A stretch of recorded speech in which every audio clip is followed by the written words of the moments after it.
हे आमच्या सगळ्यांसाठी आमचं महत् भाग्य आहे की तुमच्याशी या निमित्तानं गप्पा मारायची संधी सगळ्यांना मिळतेय आणि म्हणजे तुमच्याकडे पाहून वयाची 100 तुम्ही गाठलेली आहे असं तुम्ही सांगता म्हणून विश्वास ठेवावा अशी स्थिती आहे। इतक्या प्रसन्न तुम्ही दिसता आहात आणि तुमचं व्यक्तिमत्वही तसं आहे। सगळ्या गप्पांची सुरुवात करताना आता प्रज्ञानं बऱ्याच गोष्टींचा उल्लेख केला। म्हणजे जेव्हाही तुमच्याबद्दल बोलताना ना मराठी व्याकरण आणि यास्मीन शेख म्हटलं की एकदम कान टवकारतात, नजरा अशा विस्फारून जातात।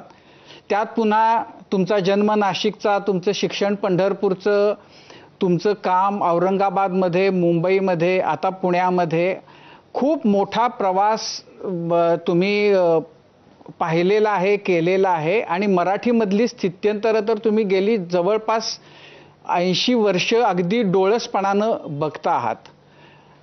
आता या गप्पांची सुरुवात करताना म्हणजे वयाची 100 तुमचं 21 जूनला वाढदिवस झाला।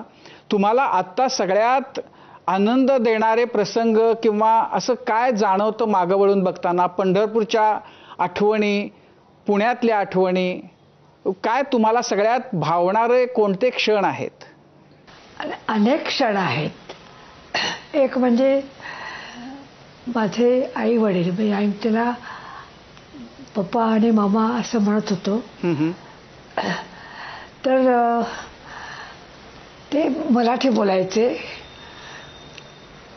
मराठी शाळेमध्ये माझं शिक्षण झालं आणि ते PWD मध्ये नोकरीला असल्यामुळे त्यांच्या ज्या बदल्या होत असत ते मला आठवतं की नाशिक, त्यानंतर येवले, चांदवड, पुन्हा नाशिक, पंढरपूर, कराड, वाई अशा प्रकारे त्यांची महाराष्ट्रातल्याच अनेक ठिकाणी बदल्या झालेल्या आहेत आणि त्या सर्वच ठिकाणी मराठी भाषा बोलली जात होती आणि माझं सगळं शिक्षण मराठी माध्यमातूनच झालेलं आहे।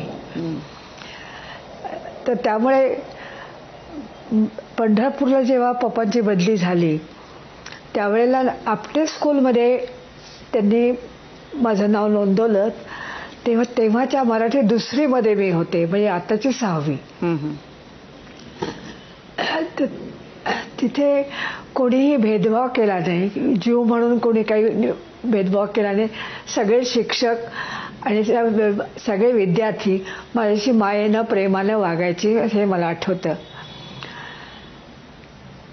पण चौथीमध्ये मी आल्यानंतर आम्हाला चळेकर सर शिकवायला होते, तेव्हाची चौथी। आणि ते इतकं सुंदर मराठी शिकवायचे की मला मराठीविषयी खूप प्रेम निर्माण झालं।